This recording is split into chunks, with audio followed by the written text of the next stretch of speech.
মহাকাশে ভারতের বিজয় কেতন, শুভ্রাংশু শুক্লার মহাকাশ অভিযান। মহাকাশে পাড়ি দিলেন ভারতের বীর সন্তান শুভ্রাংশু শুক্লা।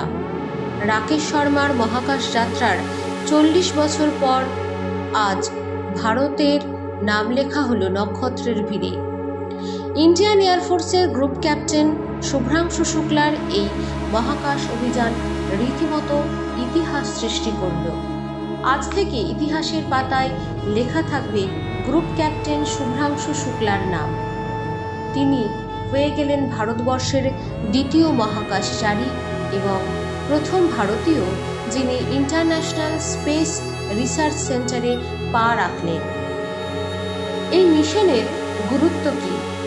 40 বছর আগে রাকেশ শর্মা বলেছিলেন, সারে জাহাঁ সে আচ্ছা, মহাকাশ থেকে।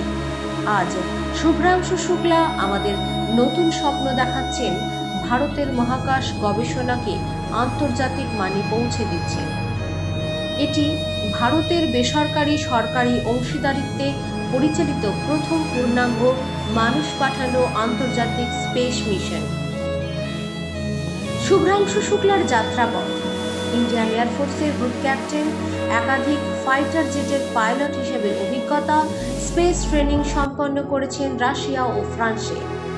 ইসরো এবং আন্তর্জাতিক সংস্থার যৌথ মিশনে নির্বাচিত হন। এই মিশনে তিনি গবেষণা, স্পেস ওয়াক এবং আন্তর্জাতিক স্পেস সেন্টারে ভারতের অংশীদারিত্ব বৃদ্ধি করার দায়িত্ব পালন করবেন।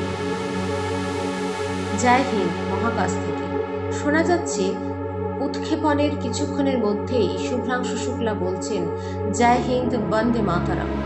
সেই শব্দ প্রতিধ্বনিত হয়েছে আন্তর্জাতিক স্পেস সেন্টারে।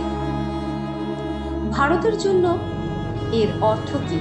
ভারত স্পেস টেকনোলজি এবং গবেষণায় নতুন যুগে পা রাখল।